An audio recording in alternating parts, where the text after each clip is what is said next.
Alleloia. Dia amin'ny fifaliana lehibe indray lasa ny vamalala no ianao amintsika amin'izao fotoana anio izao a. Dia falibe indray tena komenao aminao eto androany anatin'izao fandarantsika vavaka fiambenana izay rahanao amin'ny fandarana andramoka izao a, ny akiradio a, mpikambana anatin'ny vavaka fiambenana ary ny groupe izay mare izay miaraka aminay a isanandro isanandro manotontosan'izao fandarana izao. Dia tahian Jesosy manokana antsika tsirairay avy a, ary teteny aminao hoe raha tonga eto ihany ianao dia androany no vao tonga eto raha androany no vao tafiditra miaraka aminay eto dia tena lazaiko anao fa programan'Andriamanitra mihitsy izany a, ary misy zavatra tian'Andriamanitra tongavana eo amin'ny fiainanao. Misy zavatra tian'Andriamanitra holazaina eo amin'ny fiainanao a, dia maharetatra amin'ny farany. Iaraka antsika miadiny iray sasany eo a, ifampahery amin'ny alalan'ny hira vavaka tenin'Andriamanitra.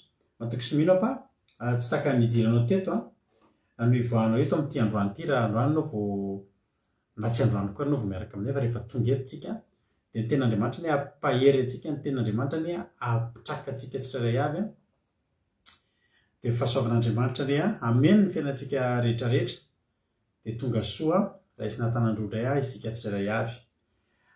Ny fanontaniako voalohany dia izao aloha mialohan'ny hitsofantsika rano andranavavintsika lalàny niditra voalohany teto androany a. Aloha tonga dia tenenina mihitsy satria lasa ilay anarana dia manjary tsy hitako intsony taty aoriana. Ranabavy lalàny niditra voalohany teto androany fontain'ny lalàna irina dia tahian'Andriamanitra ny ianao ranabavy. Tena hoe hitete menaka anie ny dianao a, dia hosaroman'Andriamanitra ny voninahiny anie ianao. Dia tena hoe hiteny aminao eny ny voninahitran'Andriamanitra. Ho tahian'Andriamanitra amin'izay rehetra atao ranabavy lalahy, tahian Jesosy ianao. Dia tsy hitako intsony ny olona atao aorianany satria lasa miovaova. Za vao isika anontany anareo tonga soa ranabavy lalahy dia raiso izany tsodrano izany fa ho anao izany. Alleloia. Izay tonga voalohany eto mantsy dia mahazo tsodrano kely ohatr'izay.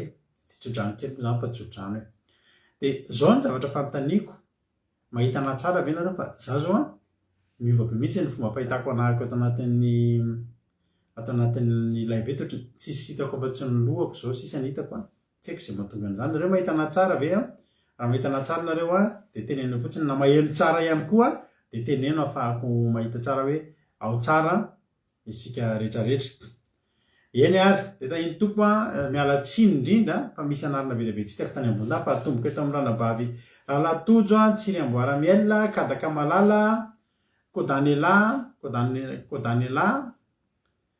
Sandola, Mama Valtina, Ranabavy Lina, Artisanat de Madagascar, Niana Mahensoa, fahatelo ny Niana Mahensoa, miala tsiny fa tsy hitako intsony ny tany ambony tany, Berthe Sava, dia tahiny tompo ihany koa Soameva, tahiny Jesosy, Randalina Marie Charline, ao ihany koa Jonathan, Antonina Suzelle, Mireille Gros, bonsoir.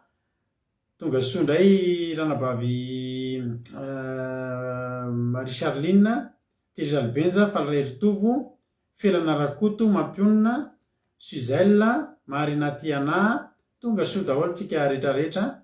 Ao ihany koa Zamina, kamaradin'i Jesosy, Mireille Gros moa rafozan'ny ranabavintsika, Kadaka ho an'izay tsy mahalala.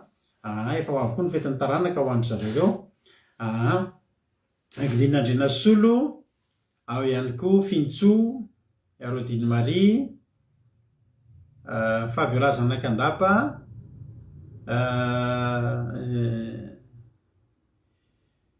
izy koa mbola Becky Rolande, dia ao koa ranabavy Niriny, Sonatenana Jenika, faly foana mahita anao eto mahita tsara hony sotra indrindra, mahita tsara Andoandry tahiny Jesosy,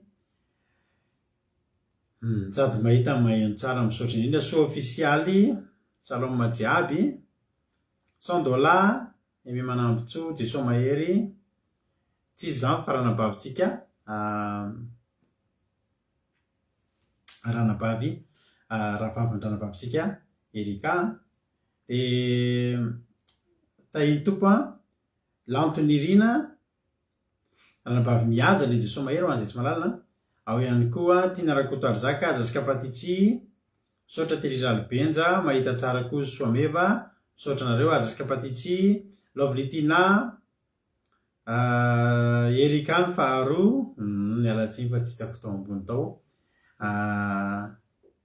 Gigi Carla, de tahiny Jesosy amboaratsika Claude Aravelo Arsoa androany vitako teto Claude Aravelo Arsoa de tonga soa ianao de maretatra amin'ny farany alibe zay mandray anao eto tahiny Jesosy tsika rehetrarehetra androany tsika de ifampahery ny ekipa araka amiko eto androany de ekipa vaovao be alleloia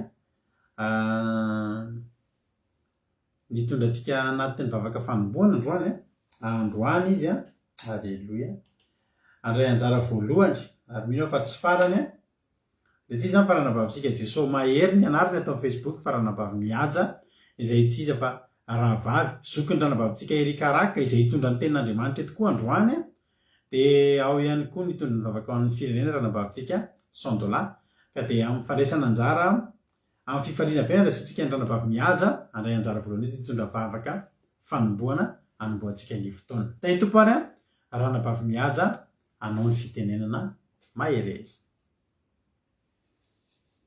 tahiny Jesosy pasteur ary tahiny Jesosy tsika tsirairay avy izay manaraka izao fandarana zao indray dia aokotsika hiary hivavaka anatin'ny vavaka fanomboana.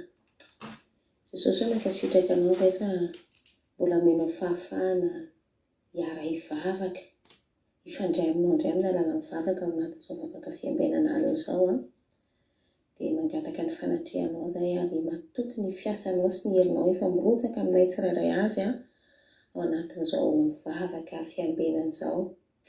Isaoranay anao Jesosy ny tantananao tsirairay avy anay tamin'ity androandroany ity tamin'izay nataonay nalehanay tamin'ny fiainanay iray manontolo tena mankasitraka izay Jesosy fa ianao mbola manome anay fahafahana hiaraka hihaino ny teninao alalan'ny sitraponao hiara hivavaka ao anatin'izao vavaka fiambenana alina izao Jesosy dia matoky anao tanteraka izay ary mino anao zay fa ianao no miasa ty anatinay tsirairay dia kasio ny isa-tokantrano isan'ny baravarana amin'izao fotoana izao mba tena ho feno ny fanatrehanao mba tena hoe hiasan'ny fanahinao mba tsy ho raraka tany ny toriteny rehetra izay entin'ny mpanomponao eto fa tena hoe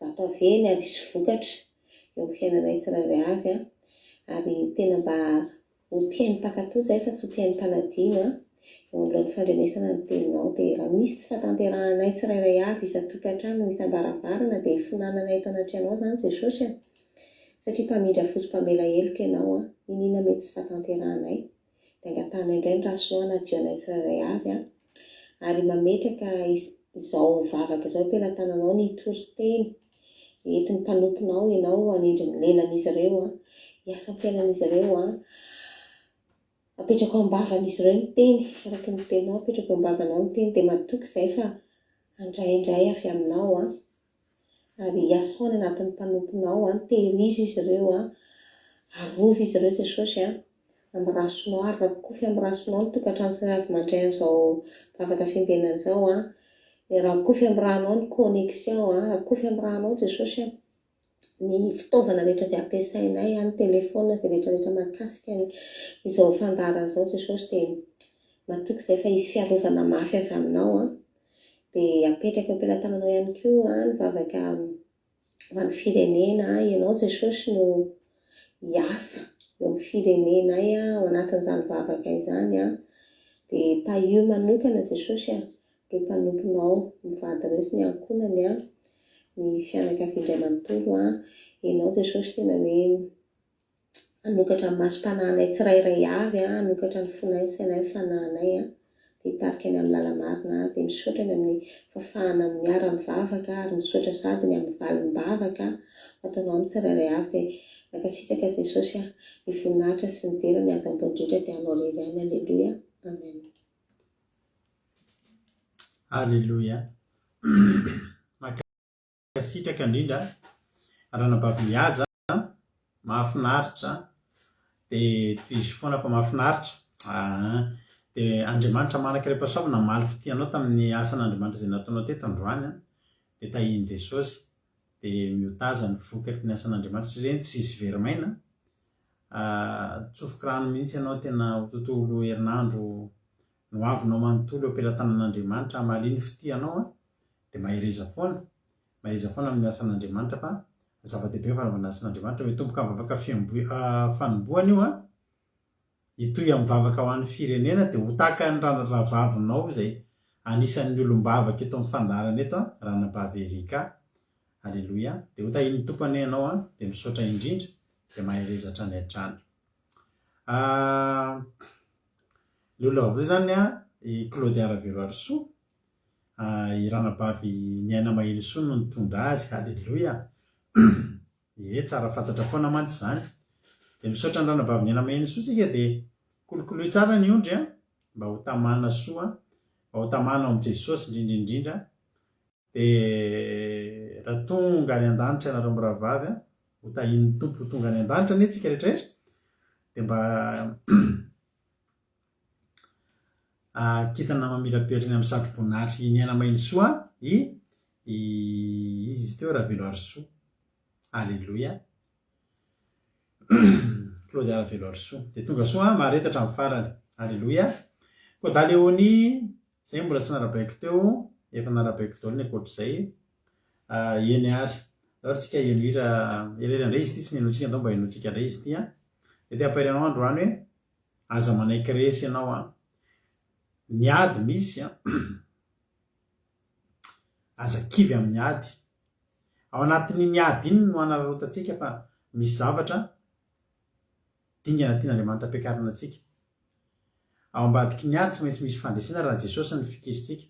Aza matahotra fikiro Jesosy aza matahotra tazony mafy fa tsy maintsy hibata fandresena anao miaraka amin'ilay mpanjaka tsy mbola resy hatramin'izay. Aleloia. Taotsika no antiry ty ho voninahitran'Andriamanitra dia ao aorianan'izay tsika hiditra amin'ny tenin'Andriamanitra. Aleloia.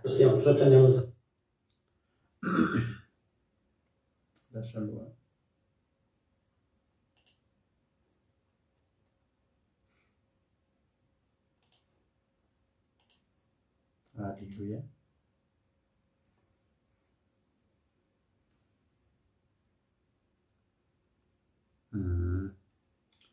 Kada efa narabaiko teo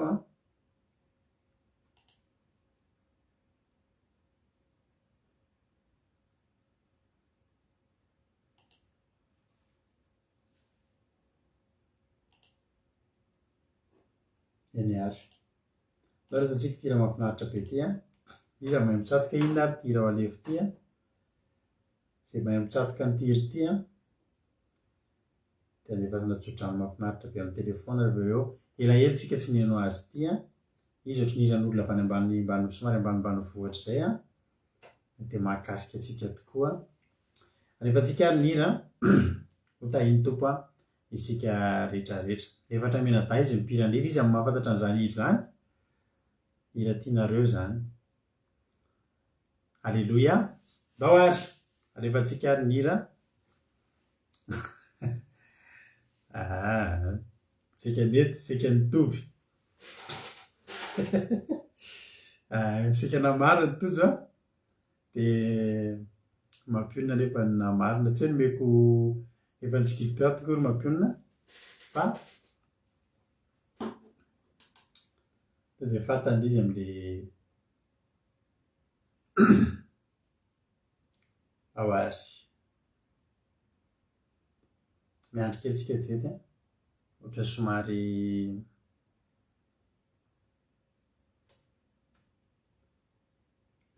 zay vereto ny ratsy connexion zany any aminareo koa somary mba miraikiraikitra ny connexion. Na marina mampionina na marina itsiry amboara-mielona i Jesosy ary tsika rehetrarehetra eto ao ary. Ao ary.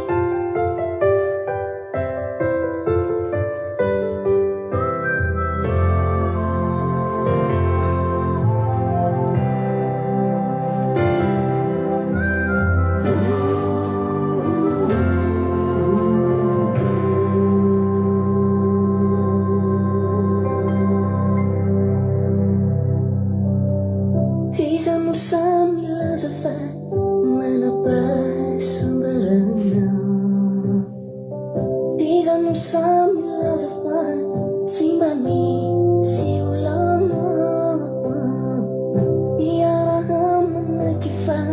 Sisizan raitoatan niza mitatiza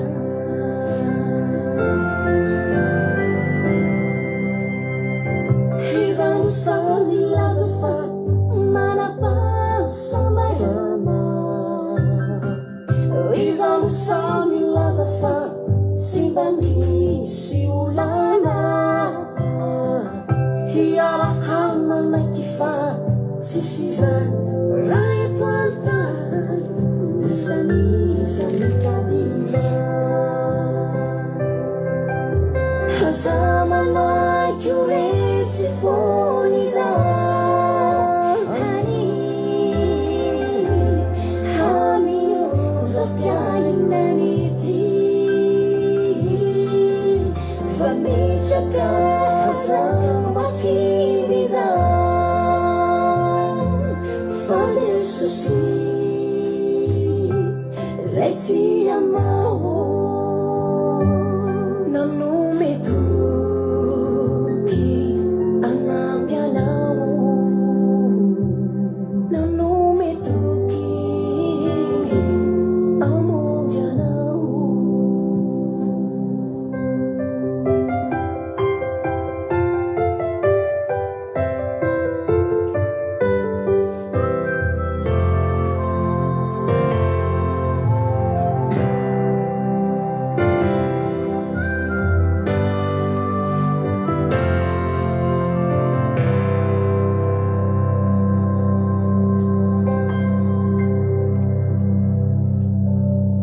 Mapitanong rikianove Infiai namahiti Mapitumani mauve Nisetase tanitani Aza itu naturaka Fafanta na mapangguraka Fabanjino laidina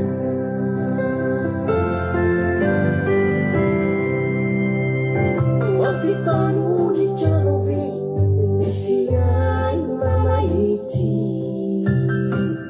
Mapitumana mauve Nisitase tanitani Haza yetu naturaka Fafacha na mapangguraka Fabanjino laidina Hazamana kuresi foniza hani haminu zapiainaniti famijaka zamakiviza faze susi Leti amao Nanu metuki Anapianao Nanu metuki Amojanao Hazamana kuresi foniza hani hamiyo zapiainaniti famijaka zamakiviza faze susi Leti amao Nanu metuki Anapianao Anapianao Izi amojanao Leti ni fikia Sani Tinyo vizani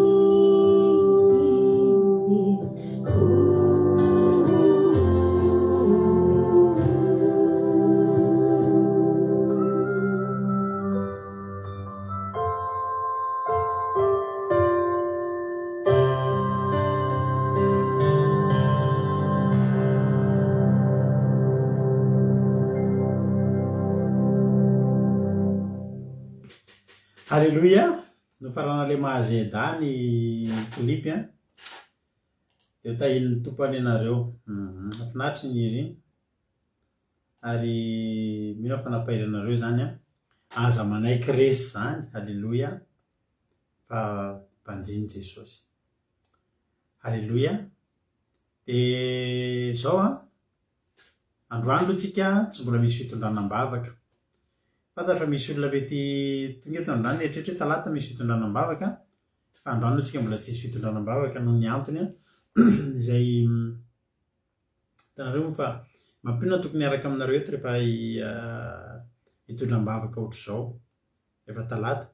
Nefa moa fa hitanao fa nisy ny vahaolona dia somary tsy matory kely izy amin'ny tsy dia mahay atory izy amin'ny alina, dia somary tsy afaka manatanteraka ny fitondranam-bavaka zany izy androany, ka dia fandarana tsotra ilay ataontsika fa amin'ny heriny kosa dia efa ao anatin'ny fimakomanana amin'ny Pasika isika, dia matoky sy mino fa isy zany fandarana zany.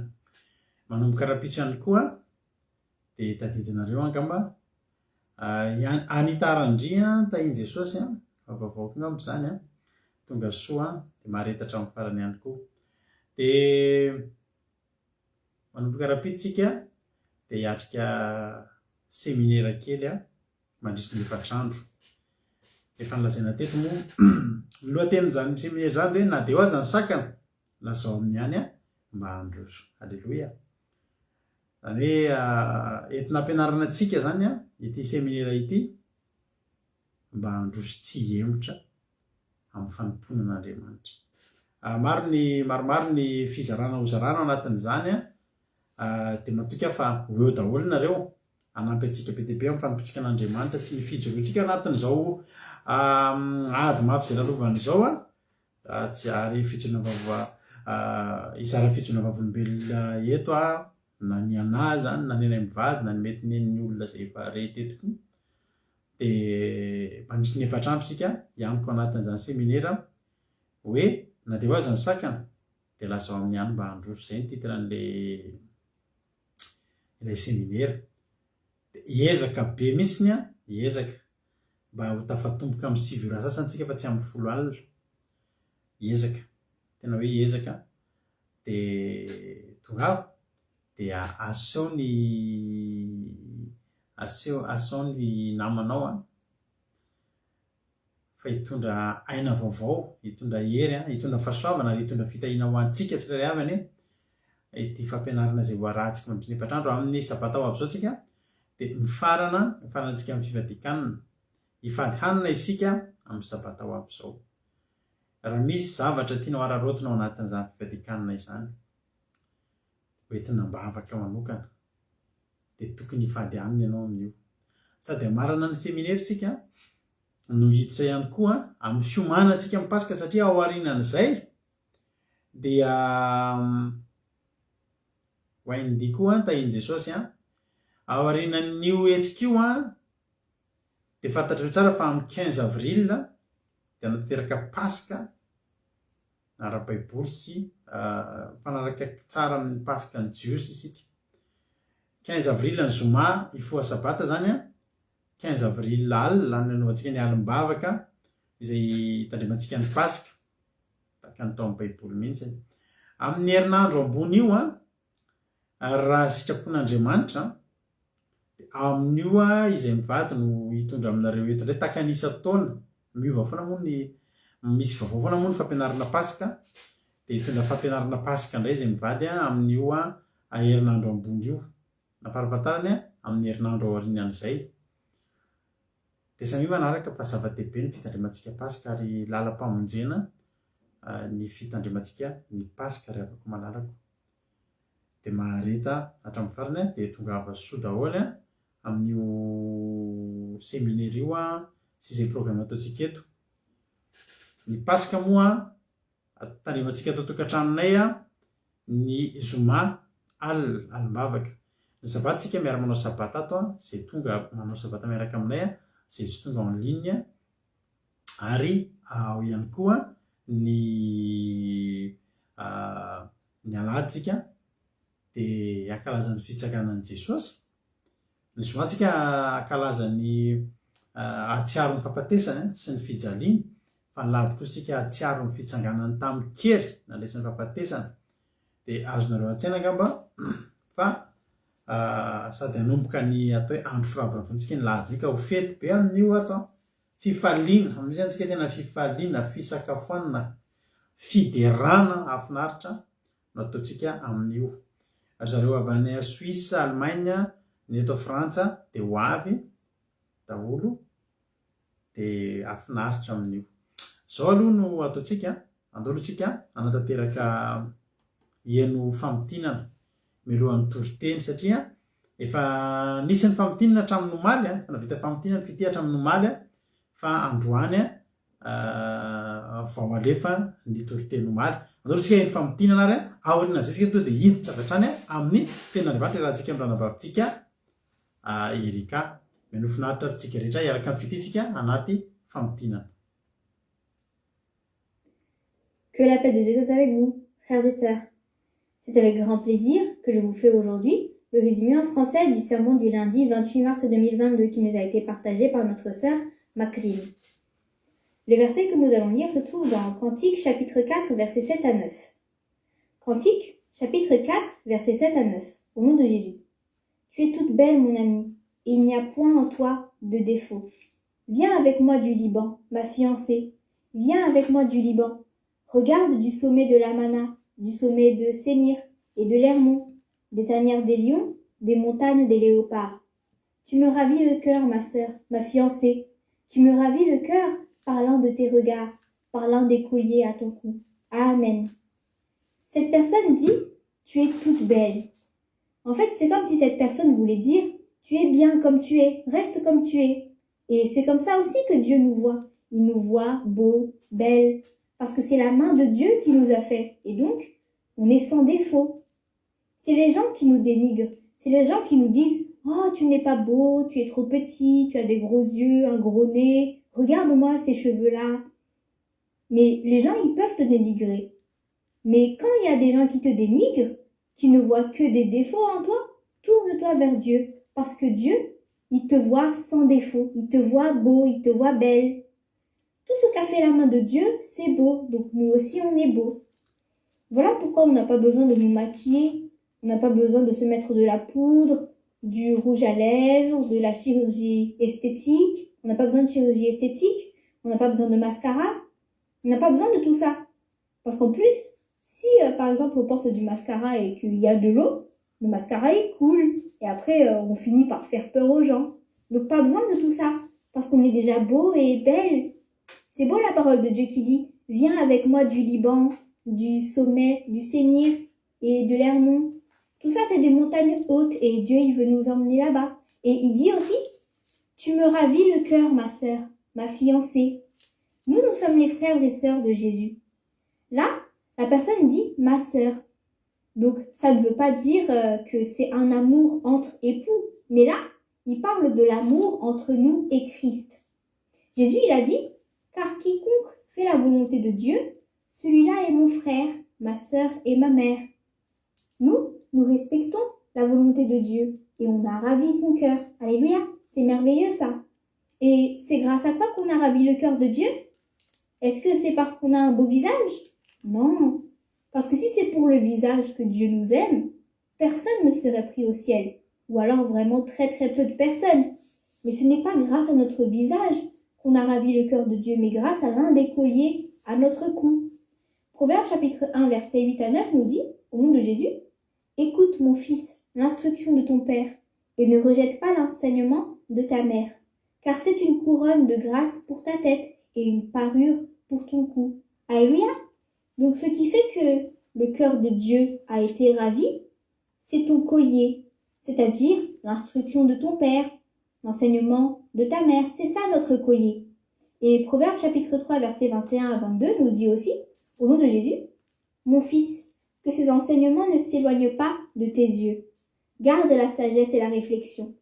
Elles seront la vie de ton âme et l'ornement de ton cou. » Alléluia. Donc, l'ornement à notre cou, le collier, c'est aussi la sagesse et les commandements de Dieu, c'est la réflexion. Donc, ce qui fait que le cœur de Dieu a été ravi, c'est parce que nous respectons la loi de Dieu. Toi, est-ce que tu as ravi le cœur de Dieu? Est-ce que tu as le collier de la sagesse à ton cou? Est-ce que tu as la loi de Dieu à ton cou? Est-ce que tu as la réflexion en toi? Si tu l'as, Dieu te dit alors que tu es toute belle et que tu es sans défaut. Le défaut, c'est le péché. Par exemple, Jésus, on dit que c'est un agneau sans défaut parce qu'en fait, Jésus, il n'a jamais péché de sa vie. Donc, si toi, tu respectes la loi de Dieu, tu seras aussi sans défaut parce que Dieu, il sera là pour te purifier par le sang de Jésus. Donc, respecte la loi de Dieu et la sagesse à ton cou et comme ça, tu pourras ravir le cœur de Dieu. Alléluia. Voilà pour le résumé en français du sermon du lundi 28 mars 2022. Que Dieu vous garde et que Dieu vous bénisse. Alléluia. Akasitraka indrindra ny fititsika tanatin'izay famotinana izay a. Misaotra betsaka fity dia Jesosy any hamaly fity anao ihany koa dia any amin'ny fianaranao lalàna fotoananao famotina ianao any kosa any amin'ny fianaranao kosa tena hotahian'Andriamanitra ary na dia tsy navita hianatra lesonary ianao androany satria variana anao famotinana dia Andriamanitra nolotsaina sy hanolotra tolotsainanao dia ampahomby anao hatrany ary tsy verimaina ny fotoana laninao nanaovanao asan'Andriamanitra. Mahireza fety Jesosy hamaly fety. Misaotra antsika rehetra ihany koa mankasitraka an'zareo foana amin'ny zavatra asan'Andriamanitra taon'ny zareo mampahery an'zareo ireny dia Jesosy any hamaly fety antsika tsirairay avy. Eny ary hiditra amin'ny ten'Andriamanitra amin'izay kosa ary tsika entsika iarahantsika amin'ny ranabavitsika Erikaraka izay zandry ny ranabavy mihaja ny tonabavaka ny fandarantsika teo. Dia rehefa avy eo moa vita ny toriteny dia miverenetany mamelabelatra ny toriteny mahereza daholo mino finaritra tay tompo ary ranabavy Erika anao ny fitenenana. Manona ny fiadanan'i Jesosy Kristy tompo amintsika tsirairay avy izay manaraka tsy tapaka vavaka fiambenana amin'ity alina ity ny tenako tain'i Jesosy pastera dia tain'i Jesosy tsika rehetra. Raisiko fahasoavana ho andray havana malala ny zaraky ny tenin'Andriamanitra amin'ity an'ity ho antsika tsirairay avy antsika hifampahery. Izany teny izany dia ho hitantsika eo amin'ny bokin'i Isaia toko 5:50 andininy 4 ka hatramin'ny 7. Isaia toko 5:50 andininy 4 ka hatramin'ny 7. Raha efa hitantsika ary ny teny dia aravakintsika amin'ny anaran'i Jesosy. Mitadiava amin'ny Jehovah dia ny mbola hita izy, miantsoa azy dia ny mbola akaiky izy. Aoka ny ratsy fanahy afony lalany ary ny tsy marina afony heviny. Ary aoka hiverinao amin'ny Jehovah ireny fa hamindra fo aminy izy. Eny ho amin'Andriamanitra tsika fa hamela eloka dia hamela eloka tokoa izy. Amen. Raha jerentsika ny soramandry ambony ry havana malala dia mivaky toy izao ny anaran'i Jesosy ny fiantsonan'ny olona rehetra handray ny fahasoavan'Andriamanitra. Teto ry havana malala dia tena hoe miantso avo antsika tsirairay avy Andriamanitra ho aisy ho anao tamin'ny alalan'ity teny ity hoe mitadiava Jehovah dia ny mbola hita izy ary miantsoa azy dia ny mbola akaiky izy. Izany hoe tianambary eto ry havana malala dia isika tena mila mitady an'Andriamanitra, mila miantso an'Andriamanitra fontsika satria efa miaratsy izao fiainana izao, efa miatery izao fiainana izao ry havana malala dia miantso azy ianao Andriamanitra amin'ny alalan'ity teny ity hoe raha mbola afaka mitady an'Andriamanitra ianao dia tadiava izy amin'ny fonao rehetra, atsova izy amin'ny herinao rehetra, amin'ny fotoana rehetra izay mbola omen'Andriamanitra ho anao satria mety ho avy ny andro tsy hahafahanao mahareny tenin'Andriamanitra intsony, tsy hahafahanao mifandray amin'Andriamanitra intsony. Mety ho avy ny andro tsy hanana fotoana intsony ianao hitadiavana an'Andriamanitra fa dia izao mbola velona izao ianao salama tsara mbola tahin'Andriamanitra izao dia tadiava ny fonao rehetra izy satria araka ny tenin'Andriamanitra ho avy ny andro tena hoe hitady ny olona ozy izy Andriamanitra fa tsy hahita, hiantso ny olona fa tsy hare dia izany tokoa ry havana malala mety ho avy amintsika izany raha tsy mitady an'Andriamanitra isika, raha tsy teny izao fotoana ahafahantsika mahita an'Andriamanitra izao sy ahafahantsika miantso an'Andriamanitra izao no anatoana antsika azy satria efa miatery avana malala ny fiainana amin'izao efa fohy fotoana iainantsika amin'izao fotoana izao efa maro ny eren'ny saintsika efa maro ny zavatra mitranga efa maro ny zavatra miseho ka nohizany ravana malala aza variana ianao hoe variana amin'ny fitadiavana variana amin'ny fahasoavana variana amin'ny fitahiana variana amin'izao fiainana tsy mahasoa zao ravana malala fa bandino le ray ny tantananao bandino le andriamanitsika fa izy tsy manary atsika tsy mahafoy atsika izy tena tia atsika izy ary matoatsika mbola meny an'ity teny ity dia tsy tia ny very tsika tsirairay avy rehetra tia ny voavontsy tsika tsirairay avy rehetra tsy tia ho very any amin'ny fahaverezana mandrakizay tsika ravana malala satria fandatsika tsara fa tsy eto tany any ny fiainantsika fa hatrany an-danitra ka raha eto tantsika no dia tsy mbola mitady an'Andriamanitra sy mametraka amin'ny fiainantsika eo am-pelatanan'Andriamanitra dia mety very ny ara-panahintsika sy mety ho very any mandrakizay momba antsika tsirairay avy. Andriamanitra ravana malala dia tena Andriamanitra be fitiavana satria araka ty teny ty aoka iverinao ho amin'ny Jehovah ireny izy fa hamindra fo aminy izy zany hoe tsika zany rehefa mitodika amin'Andriamanitra mahafoy ny ratsy fanaotsika mahafoy ny lalan-dratsitsika sy ny hevi-dratsitsika dia tena hoe mandray atsika Andriamanitra na dia efa mpanota matevikotra atsika dia mbola raisin'Andriamanitra foana ary Andriamanitra ravana malala dia mitady fomba rehetra mba hahatonga atsika tsy ho very any amin'ny fiainana mandrakizay araka ny ten'Andriamanitra hoe toy izao ny tiavan'Andriamanitra n'izao tontolo izao dia nomeny ny zanany lahy-tokana mba tsy hisy ho very izay rehetra mino azy dia itsika rehetrarehetrarehetra ravana malala tena tsy tian'Andriamanitra ho very tena hoe Andriamanitra tena hoe be fitiavana tiatsika tsirairay avy ary raha azo natao mihitsiny dia teto Andriamanitra tena nanao publicité ozy izy tsika nanao publicité mihitsiny izy mba hiverenantsika aminy satria ao amin'ny any no ahafahantsika mijoro ao amin'ny any no tsisy arombaka atsika satria araka ny ten'Andriamanitra hoe tsy mahefa na inona reo raha miala amiko dia tsika rehetra ravana malala raha hoe vao tsy manatona an'Andriamanitra na tsy mitady an'Andriamanitra dia mety ho very tsika mety tsy havita nin'inona tsika tsy afaka nohatra tsika na ny fakapanahy tsy voatohatra tsika raha vao tsy ao amin'ny Jesosy tsika raha vao tsy mitady an'Andriamanitra tsika raha tsy manatona azy tsika dia tsy afaka ny andovan'ny fiainana mandrakizay.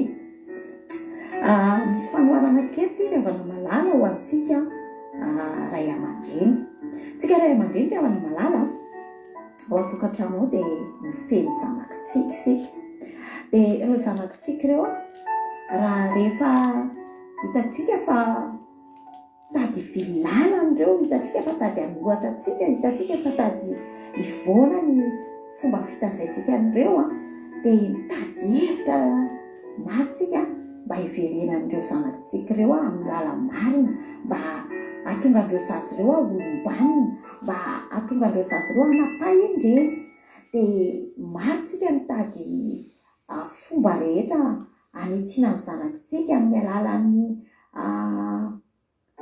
fitenenana azy ny fikapohana azy ohatra amin'ny alalan'ny marobe ohatra zao aty andafy ny ray aman-dreny dia rehefa hitany hoe maditra ny zanany tsy voafehany intsony dia mitady an'ireny olona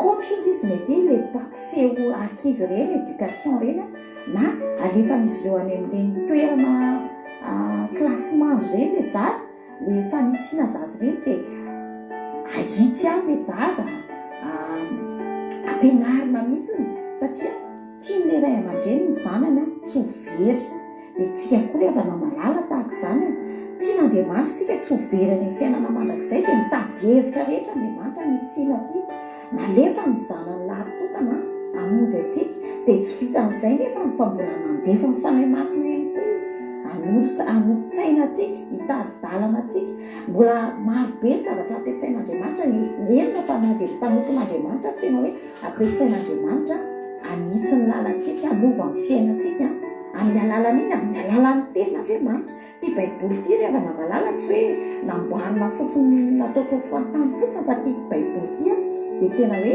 fanitsianantsika tsirairay avy ato anatin'ity baiboly ty ny ahafahantsika mihitsy ahafahantsika mandeha amin'ny lalamarina ahafahantsika mamantona bebe koa an'Andriamanitra ka aza atao hoe fitaovana fotsiny ty baiboly ty hoe ka tahaka ny boky rehetra fa tia dia misy tenin'Andriamanitra azonao hoanina mihitsy azonao iainana azonao ampiarina ary azonao anitsiana ny fiainanao anitsiana ny lalan-diso amin'ny fiainanao ka zay ny tiako ambarantsika tsirairay avy ry havana malala hoe raha mbola misy ny fahafahanao manantona an'Andriamanitra raha mbola afafnao atao mametraka ny fiainanao ampelantanan'Andriamanitra tsy mandeha amin'ny herin'ny tenanao sy saipatanao fa tena hoe manakina ny fiainanao anaty an'Andriamanitra dia tsy very ianao inona zavatra alehanao dia tsy ho very ianao raha mbola hainao mitandrina ny tenin'Andriamanitra ihany koa sy mankatoy ny tenin'Andriamanitra ireo ihany ny afaka tiavery ianao fa mbola ampijoro anao hatrany ka maheresitsika tsirairay avy ry havana malala fa ty teny ty dia teny tena hoe mahafinaritra hoe hitadiavany Jehova ozy izy dia mbola hita izy miantsoa azy dia mbola akaiky izy ary aoka ny ratsy fanahy ozy izy afony lalana zany hoe Andriamanitra dia tsy tiatsika hoe hanao zavatra ratsy tsy tiatsika hoe ho very any fahaverezana fa tiatsika Andriamanitra ho voavonitsika tsirairay avy dia misy matoky havana malala fa nakasika anao zany teny zany ary voaray anao zany afatra zany hoe mitadiavany Jehova aza varim-bariana fa atsovy mandrakariva ny anarany ary manatona azy fa ao amin'ny any no ahafahantsika mandresy ny fakapanahy mandresy ny fahafatesana mandresy ny aizina rehetra mandresy ny fahantrano mandresy ny olana mandresy ny aretina fa raha matoky an'Andriamanitra ianao raha mitodika aminy ianao raha miantsoantso ny anarany ianao dia tsy mba ho very amin'ny fiainana mandrakizay dia voninahitra ho an'Andriamanitra rery ihany tsy atanana kosa antsika tsirairay avy izay nemoteny aleluia amen. Aleluia. Dia raha antsika malala angamba fa fiainana mandrakizay ny tiany fahaverezana mandrakizay ny tiany tenenina teo fa tsy hoe verany amin'ny fiainana mandrakizay tsika dia voavonjy any amin'ny fiainana mandrakizay fa ny tiany tenenina hoe sanatria any amin'ny fahaverezana mandrakizay ny tiany tenenina fa tsy hoe hoe diso teny kely izy dia zay ny afatra sotra betsaka ny ranabavy erika tsika tanatin'izay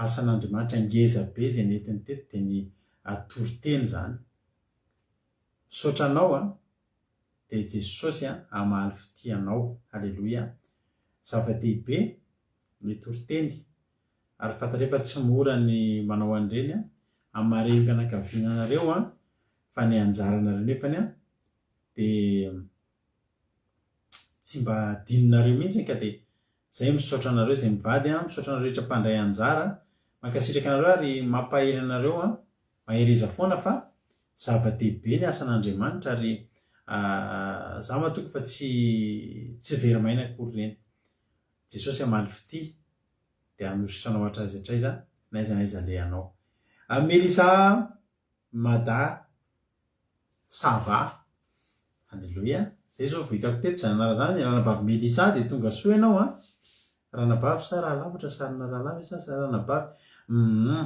tonga soa dia mahereza dia maharetatra amin'ny farany misaotra anareo koa mankasitraka azy ireo Andriamanitra hamaly fity anareo aleluia hoy ny tenin'Andriamanitra hoe mitadiavany Jehova dia mbola hita izy metsoa azy dia mbola akaiky izy aoka ny ratsy fanahy fony lalany ary tsy marina fony ny heviny ary aoka hiverinao amin'ny Jehova ireny fa hamindra fo aminy izy eny ho amin'Andriamantsika fa amela heloka dia amela heloka tokoa izy aleluia amen.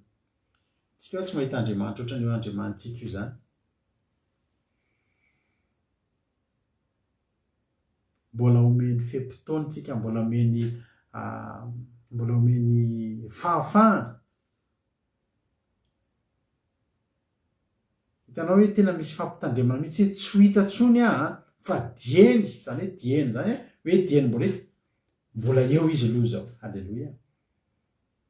Hitanareo Andriamanitra te ho hita no miteny an'izany, fa raha tsy te ho hita izy tsy miteny izy to dia tsy hita fotsiny. Fa miteny izy mitadiava ny Jehova teny mbola hita izy, mety ho azy teny mbola akaiky izy. Ka hiova tokoa itoerana io. Mety miteny ilo hoe Jehova nge mbo hita eo foana sy Jehova nge ho akaikitsika eo foana ry havana. Betsaka tena Andriamanitra milaza an'izany hoe Jesosy eo akaikin'ny Jehova eo akaikin'ny olona zany. Amin'ny Salamy 8:3 misy akaikin'izay manana fo mangonakora ka Jehova ary mamonjy zay torotoro fanahy. Hoy ny tena Andriamanitra amin'ny Salamy 5:20 akaikin'izay matahotra azy Jehova, akaikin'izay matahotra azy ny famonjena. Halleloia. Any amin'ny Salamy 5:20 moa fantatsika tsinjery hoe Jehova dia akaikin'izay rehetra miantso azy dia izay miantso azy marina tokoa. Akaiky Jehova raha miantso azy tsika. Fa tandremo, amin'ny fotoana tsy eo akaiky eo tsony izy. Ary Jesosy niteny an'izany taloha, fony fahavelomana fa tsy ninon'ny fariseo. Hoy Jesosy amin'ny Jaona 7 tsika maki tenin'Andriamanitra.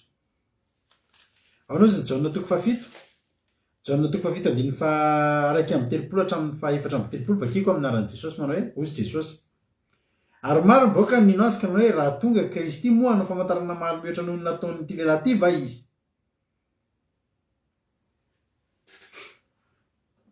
Ny fariseo nandre vahoaka nitafilitsika zazavatra zany ny aminy ary loha ampisola sy ny fariseo dia naniraka mpiandra raha mba hisambotra azy. 9:30 dia hoy Jesosy, kely foana ny toerako aminareo dia akany amin'izay naniraka hitady anareo fa tsy hahita ary zay toerako dia tsy azonareo ale. Kely foana any hoe vetivety ihany. Jesosy koa tena niteny fa vetivety ihany ny ahitanareo ahy hozy izy. Ary ho amin'ny fotoana hitady anareo fa tsy hahita intsony. Hitady anareo. Loza ngeravana zany fangalam-pery zany ary fangalam-pery tsy hita tsony tarotsika manao fangalam-pery mbola hita ihany le tediavina. Tediavina n'aiza n'aiza anaty armoara ny ambany fandriana hita ihany manao fangalam-pery tsika taloha. Fa Jesosy rehefa ao aorianao, Andriamanitra ao aorianao tediavin'ny olona fa tsy hita tsony. Zany ny zavatra mampatahotra zany. Tsy niady ny Russie sy Ukraine, tsy ny glasy mitsonika any amin'ny Antarctique, tsy ny masoandro mamay be tampoka, tsy ny toetrandro miovaova fa iovaova be ny toetrandro amin'ny larobia amin'ny zoma azafady manaova mafana daholo fa dia iverina ny atsika tsisy ohatr'izany. Amin'ny zoma avy izao eto Eropa, eto Frantsa indrindra inona zavatra hitranga? Tafidina hatrany amin'ny -7 indray ny température. Nefa izao tsika zao efa mba mafapana efa mba misy masoandro ery. Miovaova. Dia izy ny efa ho avy tokoa ny farany. Tsy izany no mampatahotra. Ny mampatahotra dia izao. Zany Jehova tsy ho hita zany. Mafy ngeravana zany hoe tsy mahita an'Andriamanitra. Mivavaka ianao tsy mahita. Mitradradrary ianao tsy mandre. Mihaino fiderana ianao tsy torotoro fo. Mandohalika mekoaka mitsangana manandra-tanana tsy mahita. Zany ny zava-doza indrindra zany fa teneniko anao. Jaona 7:20 nanao izy Jesosy. Ary hoy Jesosy taminy, andeha ary hitady ahy ianareo ary ho faty amin'ny fahotanareo izay aleako tsy azonareo aleo. Ny olona anankiray maty amin'ny fahotana dia tsy voavonjy. Resaka ka atao hoe natsonina ray ody any aminy nefa olona mamitoka dia nenjera tany anaty tatatra dia nodimandry dia reny ny atao hoe fampionona tena ho an'ny velona fa tsy fantatra hoe ray iza le ray ny antso azy na tsony ray ody any aminy tsy ratratra nanao fa teny ampanafiana teny ampamonon'olona ny voatifitra dia maty na tsony ny ray ody any aminy misy ray anankiroa misy an'ilay devoly rain'ny lainga dia misy Jehovahandriamanitra rain'izay matahotra azy. Alleluia. Hoy Jesosy andeha dia tsy ho hitanareo intsony aho.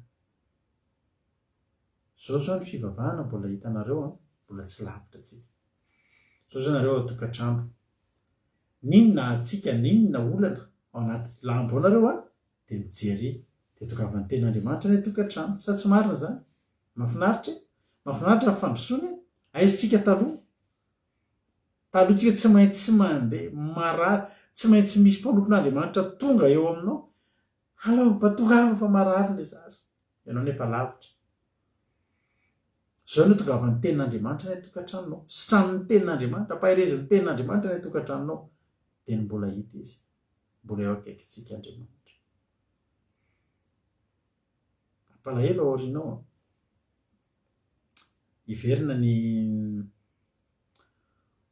ny tantara ohatra ny tao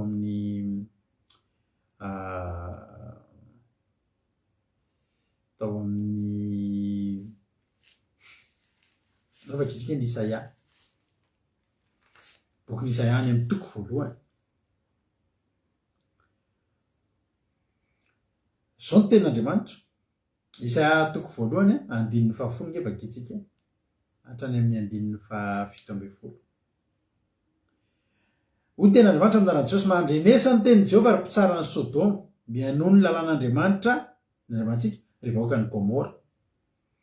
Ataoko inona ny zavatra betsaka voninareo fanatitra ho Jehovah? Efa tofoka ny ondro lahy atao fanatitra odolona sy ny saboran'ny nomba lahy mifaha zanak'omby mifaha ary tsy sitrako ny ranony vatotr'omby lahy sy ny an'ny zanak'ondry ary ny an'ny osy lahy. Alléluia. Ny livraison à domicile mihitsy zao Suzelle. Alléluia.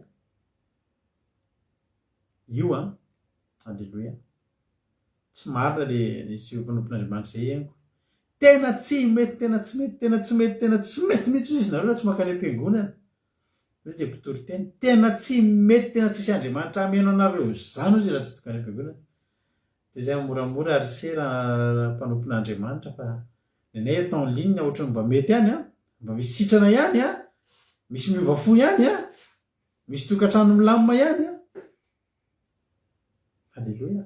Sorantsika n'Andriamanitra zany fa Andriamanitra no miasa anatin'izao fandaharantsika kely zao rehefa malala. Fa ao aoriana kely ao ary raha tsy efa misy ary ty zavatra ty amin'izao fotoana zao ny mponiny Sodoma sy Gomora nge rehefa nakanezaka ihany ny tady an'Andriamanitra nanolotra zavatra ho an'Andriamanitra. Tondra mpanatitra betsaka ho vonoina amin'ny mponina atao Sodoma sy Gomora. Aninona izy amin'io? Fantany zavatra ataony zanak'Israely fa mamono an'ireny dia manao fanatitra dia midina ny afo dia tonga ampakasitrahan'Andriamanitra. Hoy Andriamanitra ataoko inona? Tsisy dikany amin'Andriamanitra ilay izy. Betsaka ny olona mbola hitoky amin'ny fanatitra Sodoma sy Gomora io. Dia eritreretin'ny olona fa eo foana Andriamanitra. Andriamanitra tsy voavidintsika amin'ny ondry lahy sy ny omby lahy sy ny zanak'omby mifaha sy ny osy lahy na misy kilema na tsisy kilema. Rehefa tsy ny fotsika ny torotoro, rehefa tsy isika ny masina ny atren'Andriamanitra. Ny mponina atao Sodoma sy Gomora dia nieritreritra fa azo vidiana amin'ny zavatra ohatr'izany Andriamanitra. Hoy Andriamanitra hoe ataoko inona ny zavatra betsaka hodorinareo? Efa tofoka ny ondry lahy atao fanatitra sy dorana sy ny saboran'omba lahy. Mafy zany hoe 12 raha avy miseho anatrehako anareo iza moa no nitady anareo hanitsakitsaka ny kianja? mba tonga zany ianao hitady an'Andriamanitra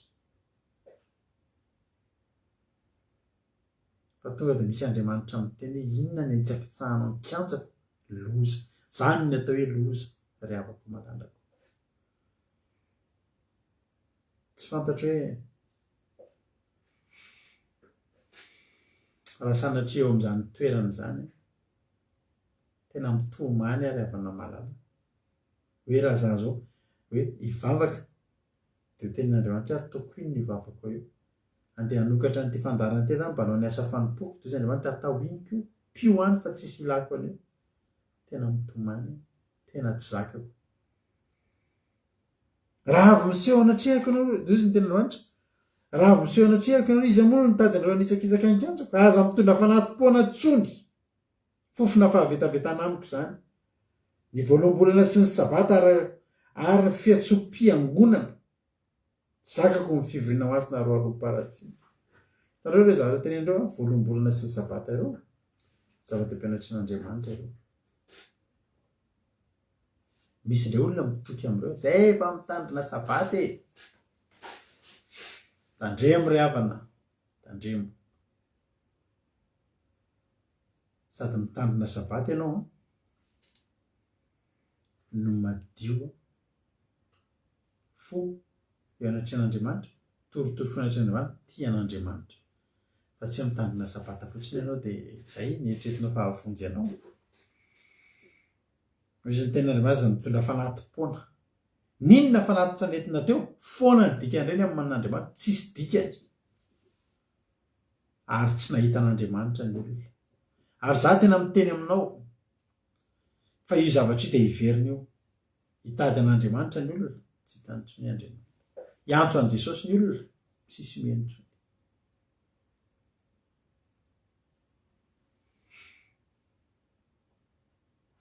tsy zaka kosa Jehovahandriamanitra ny fivoriana masina roaroam-paratsina ny voaloham-bolanareo sy ny fitaoam-pivavahanareo dia lalan'ny fanavo halan'ny fanavo mavesatra amiko zany ka sasatra mitondra azy aho raha manaty tanana ianareo dia hitapimaso tsy jeranareo aho enina dia manao vavaka be azy nareo dia tsy haino aho feno ran'olona ny tananareo ny eritreritry ny tsy bebaka tsy ny eritreritry ny ala amin'ny ratsy fanao fa ny eritreritry ny hitady an'Andriamanitra sady mamy ny atsa ny finiaro misy olona nanopahitra tamin'ny Satana izy taloha mety tamin'ny kalanoro mety tamin'ny sazavavin-drano dia nahazo harena be dia tonga amin'izay ny fotoana hiova fo izy fa reo harena azo ny tany tsy fony dia atsony amin'izay mpanompon'Andriamanitra hitsodrano an'ireo tsy mety zany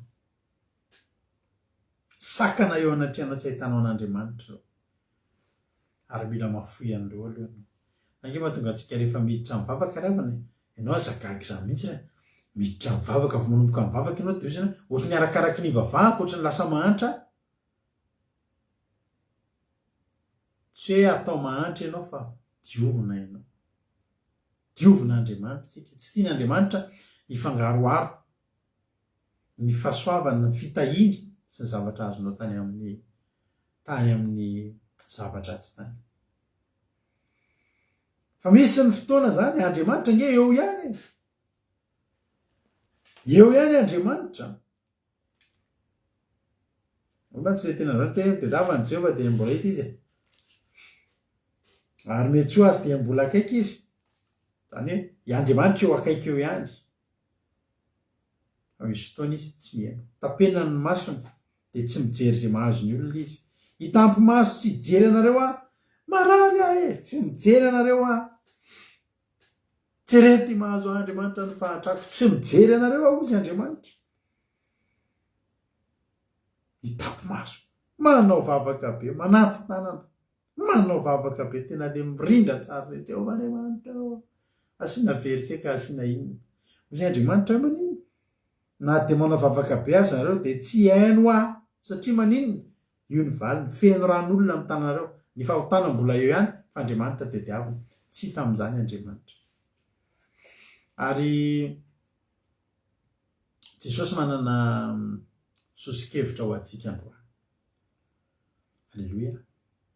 Ho Jesosy, any amin'ny fampianarana nataony Jesosy. Raha tonga zany ny fotoana eo amin'izany toerana, inona moa ny référencen'izany Sodoma sy Gomora? Dia fahotana meo-pampana. Fanompotsamo tsy nisy ohatr'izany, fahavetavetana tsy nisy ohatr'izany. Zao anefa tsy hoe zay nanao andreo dia maty. Fa nitenen'i Jesosy tariho tandremo ho faty amin'ny fahotana reo nareo raha tsy mino any amin'le Jaona toko fahavalo teo. Sao dia adinonao le teo. Jaona toko fahavalo. Jesosy tena niteny ho Jesosy tandremo andeha ary hitady anareo. Fa nareo fa ho faty amin'ny fahotana reo izay alehako tsy azonareo ale satria amin'izay idiran'i Jesosy tsy azo idiran'ny olona mbola mpanota. Misy olona fomba fiteny malagasy manjeny ny andro lava.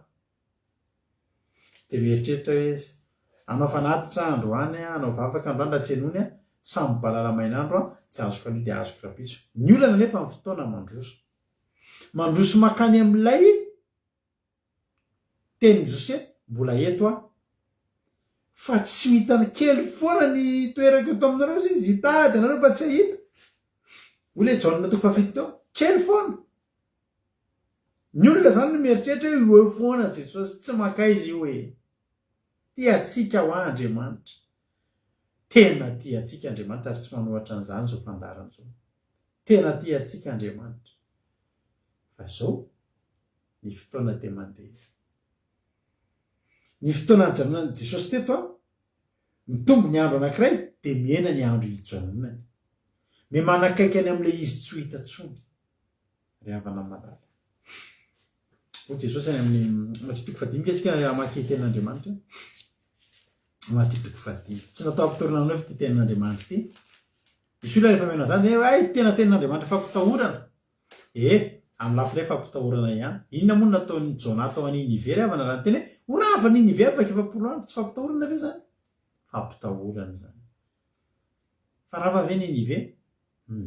Nolay tahotra dia nanosika hatramin'ny mpanjaka lasa ny fady hanina. Dia nibebaka dia naninona dia tsy rava. Ity sosikevitra ho antsika rehetrarehetra. Mitodika amintsika rehetrarehetra ray androany. Misy olona eto mbola misotro toaka. Misy olona eto efa miaraka eto tsika efa mba manaraka tana mbola mijangajanga. Mbola mijejojejo. Mbola mifokasikara. Mbola mihinam-paraky. Mbola mifoka zava-mahadomena. Mbola manao afera-maizina. Mbola manao kolikoly. Mbola maka zavatr'olona tsy rariny.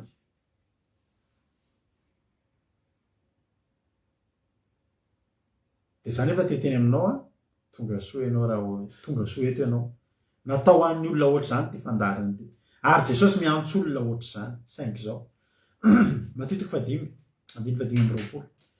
Hoy Jesosy hoe mihavana faingana amin'ilay mananady aminao raha mbola miara-dia aminy ianao. Fa raha ilay mananady anao hanolotra anao ampitsara ary ampitsara kosa hanolotra anao any amin'ny mpamatotra ka atao an-tranomaizina ianao. Lazaiko aminao marina tokoa tsy ho afaka ao mihitsy ianao ambara-pandoanao vary iray vety farany indrindra. Zao tsika miara-dia amin'ny Jesosy. Ianao inge fantatry Jesosy ny fahalemenao Tsika inge fantatry Jesosy ny fahalementsika. Tsisy miafina aminy angeny ny faharatsitsika sy ny mba kote tsara ty amintsika. Fa inona ny ataony? Maharo-po sady be famindrapo izy dia miara-mandeha amintsika eny ihany izy. Hitany angeny fahotanao hitany angeny fahotantsika. Fa izy nefany mbola eo ihany. Tsika izao efa maty, efa tsy haintsony izay nefa rany fiainantsika raha niala tamintsika Andriamanitra. Fa misaoranao an'Andriamanitra, misaoranao an'Andriamanitra, manan'Andriamanitra ohatran'io tsika. Dia ohatran'io mihitsy. Misy olona roa miaraka eto zany ny ray mananady amin'ilay anankiray. Fa ozy ny ten'Andriamanitra hoe mbola miara-dia. Ny fahalementsika mbola eo am-panamboarana zany Jesosy amin'izao fotoana izao. Fa miaraka amintsika izy hitany. hita ny fahalemenao io, hita ny fahotanao io. Fa inona zavatra ataony? Miara-dalana aminao izy. De misy mahazo anao, tena enony aloha ianao. De mba valivaliany tsikelikely ihany e. Valivaliany kely ihany ny vavaka. Hoy zany mbola tsy mety tafavoaka ny ala mihitsy a. Ka ianao mbola tsy mety tafala amin'ny fahotana. Ianao tsy avela amin'ny matiny io a. Fa izy mbola miaraka aminao eny ihany aloha. Saingy zao misy zavatra endrasany aminao. Mbola miara-dalana. Miara-dalana isy isan'andro eny tompo. Hainao iny izy iny. Atsiarovako fanana Bavroly mihitsy mantsy. Ohatra miteny Betsileo kely zay. De zao ny zavatra mitranga. Miara-dalana amintsika Jesosy. Ny zavatra tokony atao tsy hoe faly ry za efa manao tsy mety fa mbola ety ihany Jesosy a. Mankasitraka ny fahotako izy tsia. Miandry anao izy. Hiavana aminy. Raha tsy miara-dalana tsy afaka hiavana koa e. Fa mihavana faingana. Amle manady aminao zany mihavana faingana. Raha mbola miara-dalana ianareo mbola eo izy. Ataovy izay mety. Mihavana faingana am'ilay mananady aminao raha mbola miara-dia aminy ianao, fa raha tsy miara-dia amitsy ianao, hiavana izy antsony ianao. Sa ianao andrafy an'Andriamanitra mandrakizay, sa ianao anao fahavalon Jesosy mandrakizay, nefizy aro avy tsara. Zao Jesosy mbola mpisolo vavantsika. Raha misy tsy mety ataonao a, Jesosy mbola mpisolo vavana anatin'Andriamanitra eo. Raha eo. Mamindra fo amin'ny rady ianao. Fa rady ngika ohatry zao e. Fa mifona Andriamanitra. Amindrao fo izy. Zay Andriamanitra eny ary. Amindrako fo izy ny amin'ny teninao. Halleluja. Mbola mpisolo vava izy zao. Aza manjeny ny andro lava ry havana. Aza manjeny ny andro lava. Ny ten'Andriamanitra ny amin'ny Hébreu. Ianao zany ty teny amin'ny Hébreu ty. Hébreu toko fahatelo. Meko verset VTP nareo ambany. Hébreu toko fahatelo andiny fahatelo amby folo. Ho ten'Andriamanitra. Hébreu toko fahatelo andiny telo amby folo. Hébreu toko fahatelo andiny fahatelo amby folo. Ho ten'Andriamanitra. Andiny faharoa amby folo sy fahatelo amby folo vakiko. Hébreu toko fahatelo andiny faharoa amby folo sy fahatelo amby folo. Tandremo raha lahy, fa andao isy aminareo anana fo ratsy tsy mino ka hiala amin'Andriamanitra velona, fa mifananary isan'andro raha mbola atao hoe anio. Fa andao isy aminareo ho tonga mafy noho ny famitahany io. Raha mbola misy le atao hoe anio, tsy rapitso. Rapitso zany tsy fantatsika. Rapitso zany tsy fantatsika. Misy olona velona androany fa maty rapitso. Misy olona velona androany afaka misy lalako ara-panambadiany zay. Velona ara-dalàna miresaka misakafo. De andeha hanao siesta kely fa reradreraka. Nanao siesta, de hariva. Afaka atandro ny fo azy na tsy ny fotsony. Notomandry. Hoy tena androany raha mbola misy koa ny anio. Raha mbola hoe anio de mifananara. Aza miteny hoe rapitso fa hiavana amin'ny Jesosy. Aza miteny hoe amin'ny herinandro. Izy le olona anankiray zay. Za amin'ny faran'ny taona tena voady, tsisy fotoan-katsony aho manomboka voalohan'ny taona. Fa tsy tratra ny faran'ny taona izy. Tsy ianao ny tompony rapitso. Fa hoy tena hoe mifananara dia mbola misy ny atao hoe anio. Ary ny fotoana tsara indrindra hihavananao faingana amin'Andriamanitra. Satria Andriamanitra mananady amintsika. Amin'ny fotoantsika manota dia aditsika ao anatrena, aditsika sy Andriamanitra zay. Izy le mananady amintsika. Fanahy masina. Mananady amintsika satria ao anatintsika izy mijaly. Mahita ny zavatra ratsy ataontsika. Malahelo izy ao anatintsika ao. Dia manana vady amintsika. Dia ny fotoana angapahanao. Amerenanao ny ifamitrananao fihavanana.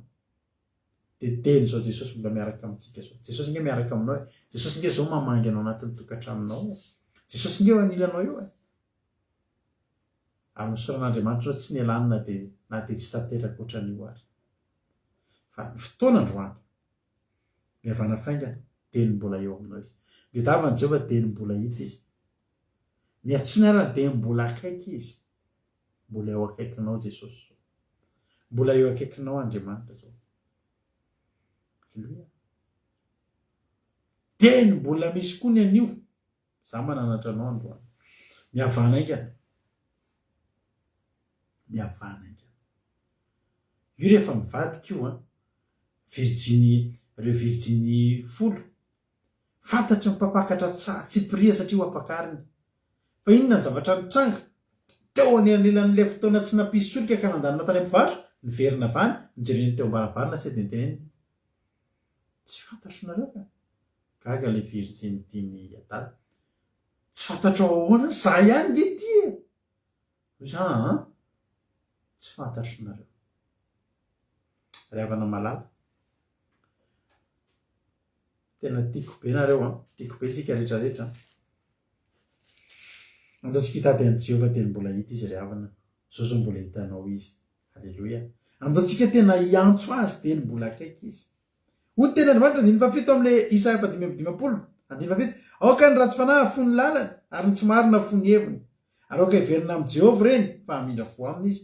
Eny ho amin'ny Andriamanitsika. Andriamanitra tsara ho io Andriamanitsika. Tsika tsy mahita Andriamanitra ohatran'io zany. Hoe Andriamanitra mbola miteny aminao ihany hoe avy. Jenao tsara na le mponina tao a Sodoma sy Gomora ary. Jenao tsara ny Isaia voalohany teo.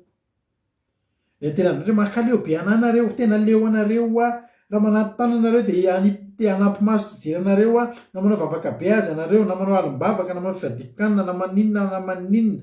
Za tsy mila anareo intsony. Feno ran'olona amin'ny tananareo. 1:40 nefa ny tena Andriamanitra amin'le Isaia voalohany 1:40. Misasay anareo, diovy ny tenanareo. Esory tsy eo anoloan'ny masonareo, tsy eo anoloan'ny masoko ny ratsy manareo. Mitsara fahazamanao ratsy. Mianarana ny tsara, dino izy rariny. Anaro ny pampahory, meo rariny kamboty, tsara ny adiny mpitondra tena. Inona moa ny zavatra tiana tongavana? Mbola misy ny fotoana. Ary mbola misy ny azo atao. Mbola misy ny azo atao.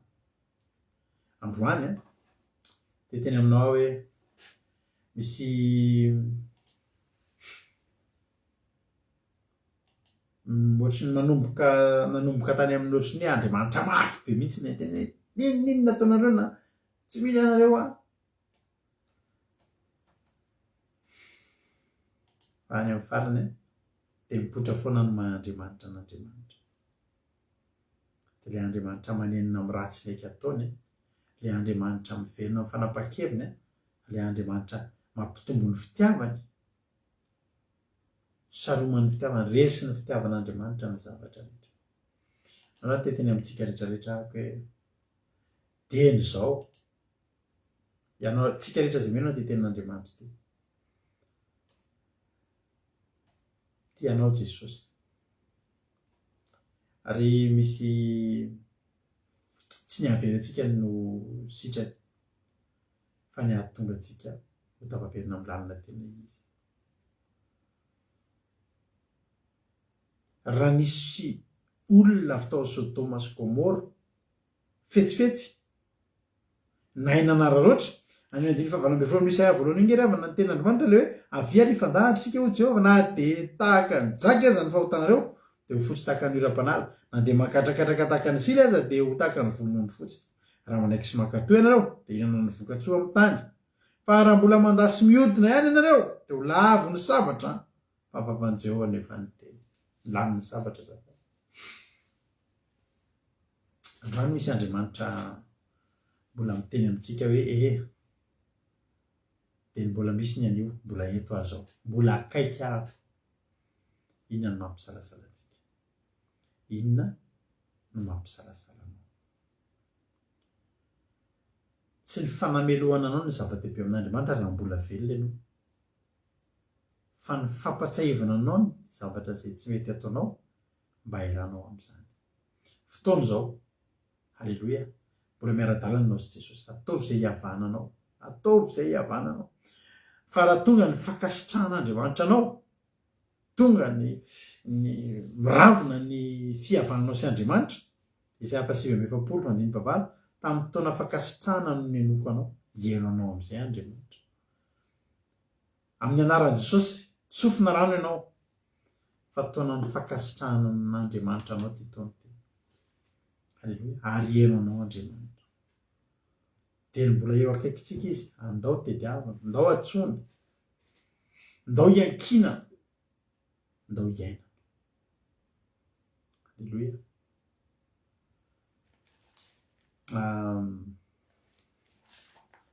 Mbaranako azy tanteraka misy tenan'Andriamanitra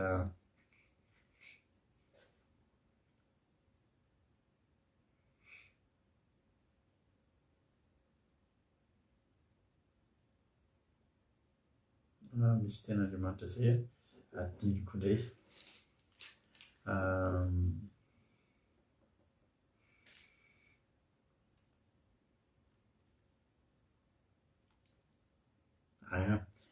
Jauna toko fafito.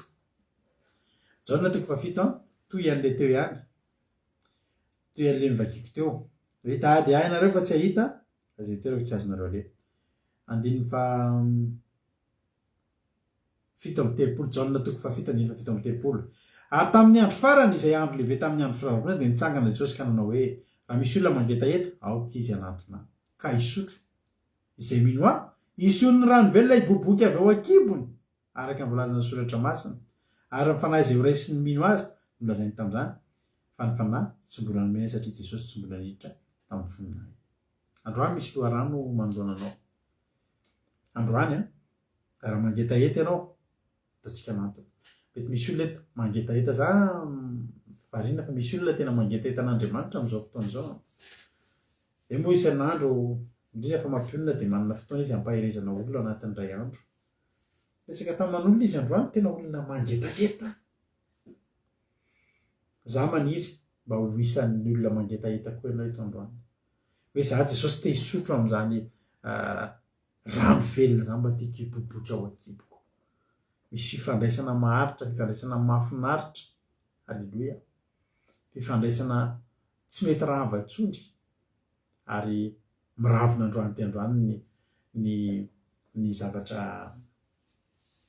miravina androany ty androany anio araka ilay tenin'Andriamanitra teo ny fihavana antsika sy Andriamanitra. Ataovy izay hihavananao amin'Andriamanitra, averenao amin'ny laoniny satria tsy milamina fa akaiky Jesosy.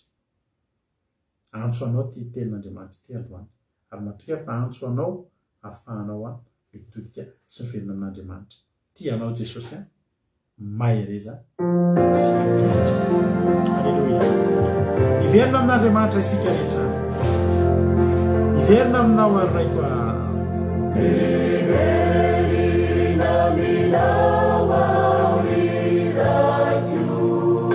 ilay trotraky ny entana tao hoe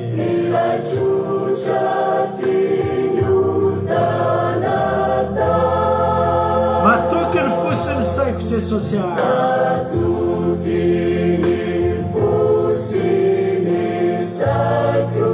fa tsy mba ho lavinao, mbola tsy fotoana fandavan'Andriamanitra anao zao.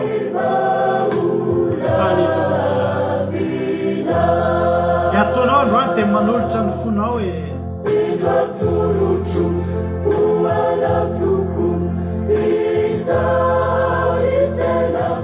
miaraka amin'ny alotoko na dia mangatrakatraka makany sily aza sakambonanao ane Jesosy aminanao izy mbola fotoana zao anio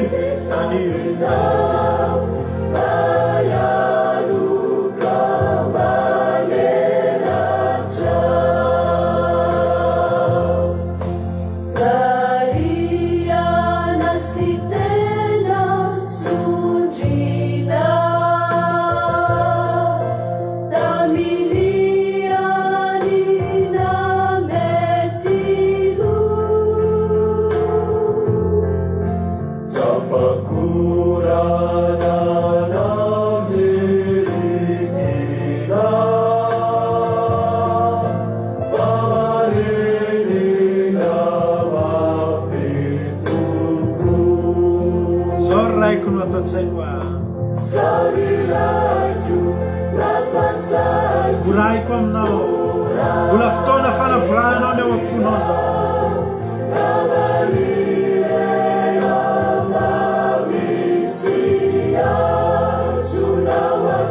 asa sao hoe miranao reo ota vitako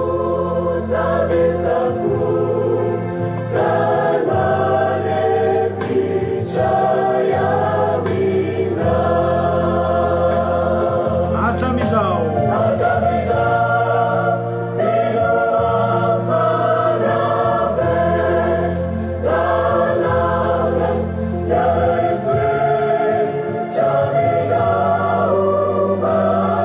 sabatra ny olona zay vavelany elo sy vasarina faotany satria fantatro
Varahantsika vavaka zany toloteny zany ravana varahantsika vavaka koa zany iry zany zao tsika tena hiteny hoe Jesosy any mbola fotoana androany raha mbola misy koa ny anio mbola anio mbola io ianao io halleluja Jesosy niteny ary tsy mandainga fa andeha izy dia tsy hitan'ny olona ntsony hiala eo amin'ny efitra masiny indrindra ny toeram-pisoronana tsy andre vavaky ny olona ntsony izy ao arinao tsy andre fifolana intsony tsy azo raisina intsony reny fa ianao androany mbola eo anoloan'ny mpamela heloka eo anoloan'ny mpeny vavaka halleluja ambarao zay any am-ponao lazao zay any am-ponao Jesosy tsy hanamelokanao ny atongavanao eto androany tsy miafinano ny fahotanao tsy miafinano ny faratsitsika fa mbola io izy miaraka amintsika eto androany andeha ho atao mihitsy hoe fivorian'ny olona tsy mendrika ty fivoriantsika ty androany tavavory eto daholy ry havako ny mpanao meloka sy ny mpanao ratsy fa Jesosy teny hoe tsy ho avo tsy tonga ho an'ny olona efa salama fa tonga ho an'ny olona marary tsy tonga ho an'ny olona efa masina fa ho an'ny olona mbola mpanota androany za teteny aminao manokana androany ry havako malalako fotoana androany inona ny mbola fahalemenao mety soa an'Andriamanitra ianao androany dia mbola eo akaikinao izy atsoa izy anampy anao teneny hoe Jesosy za te hiova Jesosy za tena te hiala amin'ny zavatra tsy mety tsy mety ataoko hivavaka tsika amin'izao fotoana zao Jesosy misaotra anao zany amin'ny teninao androany misaotra anao Jesosy ny amin'ny teninao ity androany zava-dehibe taminay loatra Jesosy naresanay androany fa mbola miara-dalana aminay ilay mananady aminay mbola afaka hibebaka izay mbola afaka hiavana aminao zahay mbola afaka ampihavananao amin'Andriamanitra tsy to na dia ho azan'ny faharatsiana sy ny tsy fataterahana jesosy io tonga eto izay tsirairay avy reto androany manana ny tsy fataterahana izay manana ny fahalemena izay jesosy tsy ho tantinay raha tonga ny fotoana iterenanay hoe inona ny ataonao eto mandoto ny kianjako tsy jesosy fa raiso ny fifonanay amin'ity androany ity raiso ny fifonanay jesosy fa izay jesosy tsy te ho fahavalonao tsy te ho fahavalonao zay fa tena te ho sakaizanao zay te ho sakaizanao akaiky jesosy te hanana fifandraisana aminao akaiky jesosy dia raiso reto mpanomponao ivavakantsika anatin'izany izy zany dia tenenay za jesosy tsy te ho fahavalonao tsiny fa te ho sakaizanao halleloia jesosy io te ho sakaizanao zay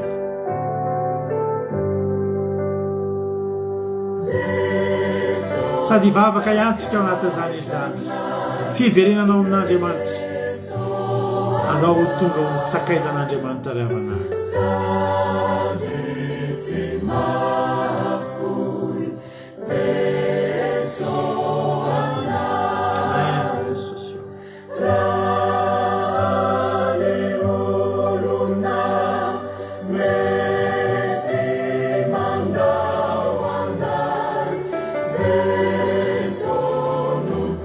anatin'izany izy zany mba maniry ianao ho sakaizany jesosy amin'izay tsy ho ariny ianao tsy ho avelany ianao fa ho tahiny ianao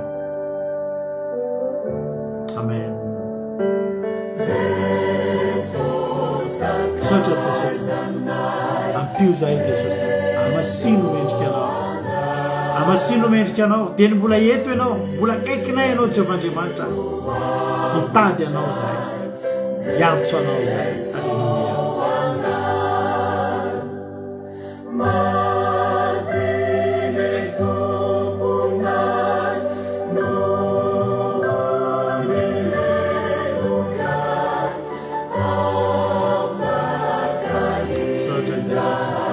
apose jesosy afontsere avy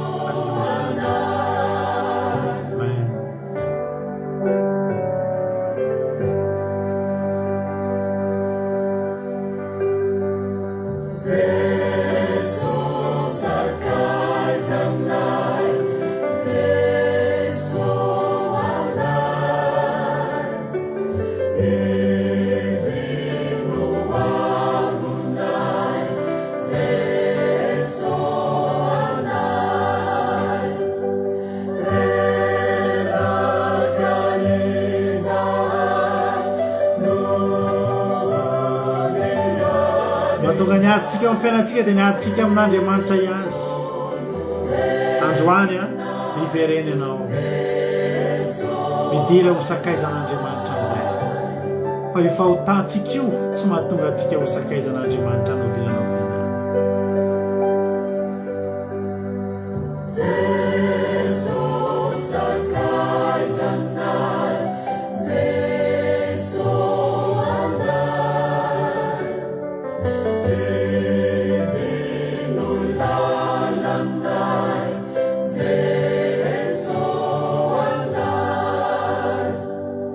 la la la marina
Androany Jesosy nivavaka ay. Matoky a Jesosy fa renao nivavaka ny tsirairay avy teto androany. Matoky a Jesosy fa tsisy niafina taminao nivavaka ny tsirairay avy tonga teto tamin'ity androany ity. Ho anao ny voninahitra, ho anao ny dera, ho anao ny saotra. Matoky a Jesosy malalo, matoky ty mpanomponao, matoky fa tsy amerana irery anao. Matoky fa amerina indray ianao amin'ity androany ity. Dia hivitrana ny fihavanana, tafaverina amin'ny lohan'ny fifandraisana. Dia raha miantso izay dia hoeninao, raha mitady izay dia ahitanao. Sotra Jesosy ka sitraka indrindra tompo malalo. Halleluja. Ny fandarina rehetra androany Jesosy dia voarakitra ao am-ponay. Voarakitra ao am-ponay Jesosy.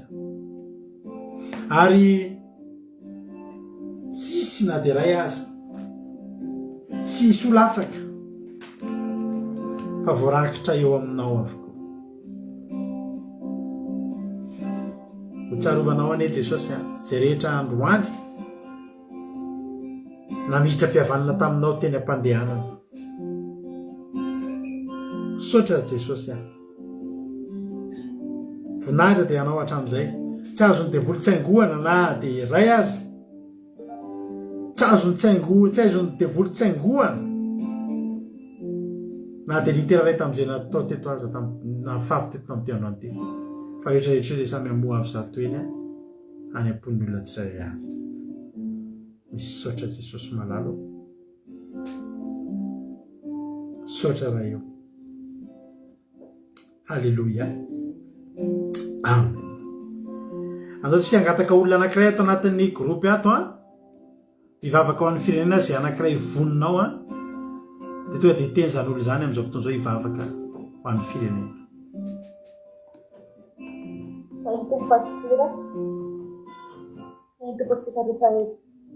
Mbola irevafatsika amin'izay izy ry Jehovah Andriamanitra ny tsara andreo satria anao zay satria mbola nahaizany teny maminao zany Jesosy malala fantatria fa tena tianao ianao Jesosy malala satria afaka ianao manome teny mamy sy manampitady anay Jesosy ahafahana hiavana aminao androany Jesosy malala dia misaorana ianao zany teny zany Jesosy malala zay Jesosy malala anamboarany fandraisana eo aminao miverina sy hiavana aminao Jesosy malala ary tehiriziko zay rehetra arika zay lienzany tenao zany Jesosy malala mba samboy tsy ilanina sy fotoana zavatra zay fisaponao ny fotoana zay omenao anay zay andro mbola ivelomanay zao Jesosy malala anao any tahitsy rehetra sy lasany rehetra rehetra samby itady ny fihavanana aminao samby betsika hiala amin'ny zavatra rehetra zay tsy mampihavana anay aminao Jesosy malala misaotra anao zay Jesosy malala satria tena hoe zavatra zay manana anao satria anao satria tena tianay ianao Jesosy tena hoe tsy manary anay dia miolakolakady zay zay fa mbola efona ianao Jesosy malala saorana ianao sambydrafonao zay ataonao aminay rehetrarehetra Jesosy malala androany zay Jesosy malala tena hoe anamboatra fifandraisanao aminao iverina aminao zay Jesosy malala satranao Jesosy malala amin'izao fotoana izao dia tondra ny fotoana Jesosy dia ivovanao amin'ny firenena Jesosy dia androany Jesosy malala mangasika no mpamindramponao Jesosy ero zany firenena izany Jesosy tsy misy miafina aminao zany firenena izany Jesosy malala misy mbavaka tena treanao Jesosy malala ho an'rehetra firentinao amin'izao fotoana izao Jesosy malala dia variana mandany tsy fotoana amin'ny zavatra dia tsy sitraponao Jesosy malala ny fotoana zay omenao anay Jesosy malala dia isika mandany zany zavatra ianao Jesosy malala anao any kasika fona mpanary izy ireo Jesosy mba fanivonitiny sy ianao sitraponao Jesosy fantatresaka ianao mandaly Jesosy malala satria anao koa ny tena hoe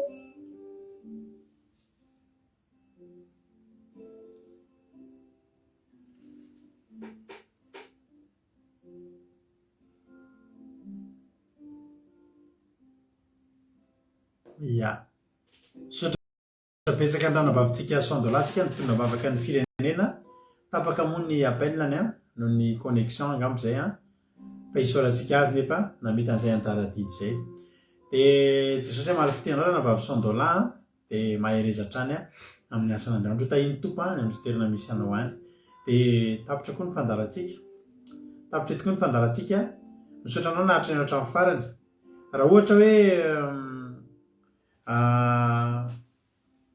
tsy tonga teto ianao dia nangingina teto zay mino aho fa nahazo hery sika rehetrarehetra mino aho koa fa fotoana ray nafahatsika niverina tamin'Andriamanitra tamin'ity androany ity ny fandarana zay nirahantsika teto tamin'ity androany ity ravana malala raha izy zany tokoteny zany fa nataon'Andriamanitra sur mesure ho anao tamin'ity androany ity samita iny tompotsika raha mbola tsy tonga amin'ny lanitra Jesosy dia rapitsika eo neto manomboka ny seminaire tsika manomboka rapitso tapandriamanitra ho alina feno fitsarana ary tontolo andro feno fandresena ny tontolo andro nao rapitso samita in'Andriamanitra tsika rapitso indray tsika meona ary raha mbola tsy tonga Jesosy ka tahin'Andriamanitra samy velonayna isika tsirairay avy sotra rehetra tonga teto tamin'ity androany ity ho an'i Jesosy ny voninahitra mahereza daholo amen